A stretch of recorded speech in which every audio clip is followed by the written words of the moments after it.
আসসালামু আলাইকুম সুপ্রিয় দর্শক। আজকে আমাদের একজন সাবস্ক্রাইবার আপুর দোয়া কবুলের গল্প শোনাবো আপনাদেরকে। তো ভিডিওটিকে অবশ্যই শেষ পর্যন্ত দেখবেন। উনি লিখেছেন, আসসালামু আলাইকুম আপু, আমি আপনার ইউটিউব চ্যানেলের নিয়মিত একজন ভিউয়ার্স। আমার নাম জান্নাত আরা, ফরিদপুর জেলা থেকে। সালটা 2024। আমার কোনো কাজকর্ম ছিল না, কোনো টাকা পয়সাও ছিল না কাছে। আমি বিদেশে যাওয়ার জন্য খুব চেষ্টা করছিলাম।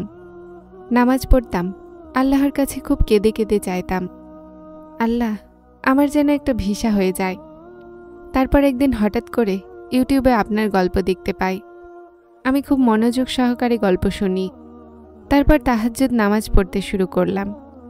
প্রতি রাতে পড়তে পারতাম না, কিন্তু সপ্তাহে 5 দিন পড়তাম। আর সকাল হলে হাঁটতে বের হতাম আর দরুদ শরীফ পড়তে থাকতাম। 5 ওয়াক্ত নামাজ পড়তাম। ভীষণ কান্না করতাম আল্লাহর দরবারে। 7 মাস এভাবে চলে যায়, আর আমি আল্লাহর দরবারে কেঁদে কেঁদে চাইতেই থাকি। আল্লাহ তো নিজেই বলেছেন, আল্লাহর রহমত থেকে কেউ নিরাশ হয় না। আমিও আল্লাহ পাকের কাছে চাইতাম আর বলতাম, হে আল্লাহ, তোমার এই পাপী বান্দা তোমার কাছে ক্ষমা চাইছে। তুমি ক্ষমা না করলে আমি কোথায় যাব? তুমি যদি সাহায্য না করো, তুমি যদি না দাও, আমি কোথায় যাব? ধৈর্য ধারণ করে, মনে প্রাণে বিশ্বাস করে দরুদে ইব্রাহিম এবং ছোট দরুদ এবং তাহাজ্জুদ নামাজ পড়া শুরু করলাম। 8 মাস পার হয়ে আমার বিচার ব্যবস্থা হলো। আমার পরিচিত এক লোক আমাকে কল করে বলল যে আপনার ভিসার ব্যবস্থা হয়ে গেছে। তখন আমি খুব কান্না করে কাঁদছিলাম। কাঁদতে কাঁদতে বলেছিলাম, আলহামদুলিল্লাহ, আলহামদুলিল্লাহ, আলহামদুলিল্লাহ। আল্লাহ পাক তার বান্দাকে কখনো নিরাশ করেন না। তারপর মেডিকেল শুরু হলো। মেডিকেলে আমি আনফিট হলাম। টুকরো টুকরো হয়ে গেল মনটা ভেঙে। আবারও তাহাজ্জুদে নামাজ পড়ে আল্লাহর কাছে কেঁদে কেঁদে বললাম, হে আল্লাহ, তুমি কি চাও? তোমার এই বান্দি রাস্তায় রাস্তায় ঘুরুক? আল্লাহ, তুমি খুশি হয়ে আমাকে যেখানে রাখবে আমি সেখানেই থাকতে রাজি। হে আল্লাহ, তুমি তো সব কিছুর মালিক, তুমি তো রহমতের মালিক, তুমি তো দয়ার সাগর। তোমার তো অফুরন্ত খাজানার ভাণ্ডার আছে, সেখান থেকে আমাকে একটু দিলে তো তোমার কমবে না। হে আল্লাহ, তুমি দয়া করো। এভাবেই 3-3বার মেডিকেল করার পরে আমি আনফিট হয়েছিলাম। তারপর একদিন সে সময় চলে আসলো যেদিন আমার দেশ ছেড়ে যাবার পালা। এয়ারপোর্টে ঢুকতেই পাসপোর্ট চেকিংয়ে আমাকে আটকে দেয়া হলো। আর আমার মনে মনে শুরু হলো দরুদ শরীফ পড়া। আমি তখন কিভাবে দরুদ শরীফ পড়ছিলাম? ওই সময় দরুদ শরীফ পড়তে গিয়ে আমার মনে হয় আমি ভুল পড়েছি মাঝে মাঝে। সেখানে 3-4 জন লোক একত্রিত হয়ে বিষয়টা গবেষণা করতেছিল, কারণ আমার মেন পাওয়ার করা ছিল না।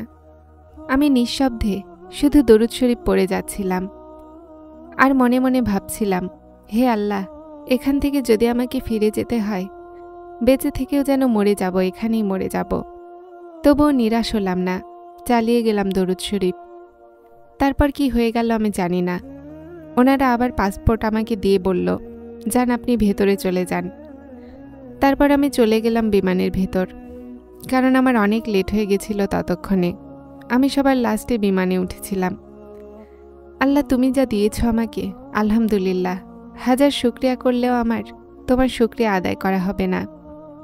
আপু, সাদকায়ে জারিয়ার জন্য আমার এই আপনি আপনার আইডির মাধ্যমে আমার দিনী ভাই বোনদের জন্য প্রচার করবেন। তাহাজ্জুদ নামাজ আর দরুদ শরীফ যে কত পাওয়ারফুল। যে কোনো সমস্যার কারণে দরুদ শরীফ পড়ি আমি। আপু, আসসালামু আলাইকুম ওয়া রাহমাতুল্লাহি ওয়া বারাকাতুহু।